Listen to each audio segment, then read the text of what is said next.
So I love the 4th of July, right? I love our vaguely ridiculous attempts to blow ourselves up.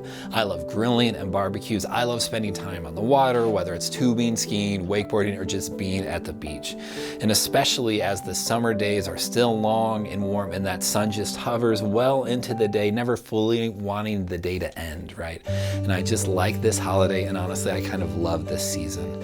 And honestly, I really love what it stands for too. You know, I've lived in a variety of places and countries, and while everywhere has its own issues, I just really love it in the USA and love it in West Michigan.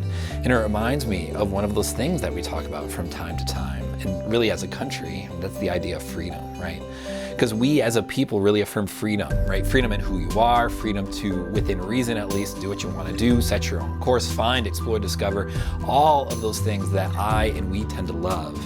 And while there's a place to take a collective moment and say our democratic experiment hasn't always done a great job at exploring that fully, it's still a work in progress, but it's still something we care about and actively work towards, which again, I love.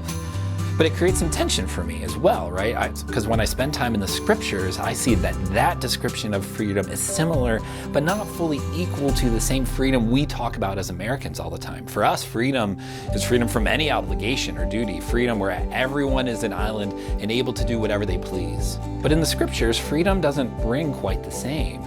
Freedom in the scriptures is freeing us from one thing so that we may choose another. The scriptures paint a picture where the followers of Jesus became free from an oppressive worldview and religious structures so that they could devote themselves to the most important things. This isn't my or an American understanding of what freedom is, but it is what we see in the scriptures, right?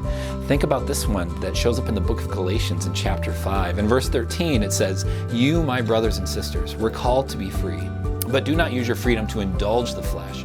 Rather, serve one another humbly in love. For the entire law is fulfilled in this one command: love your neighbor as yourself. If you bite and devour each other, watch out, for you will be destroyed by one another." Freedom doesn't give us carte blanche to do whatever we want. Freedom gives us room to do, as it says, serve one another humbly in love. Freedom is not just so you can go and pursue whatever delight or activity comes your way, but pursue the delights and activities that we find in Christ. Freedom gives us license to ignore the lesser things so that we can choose the best thing.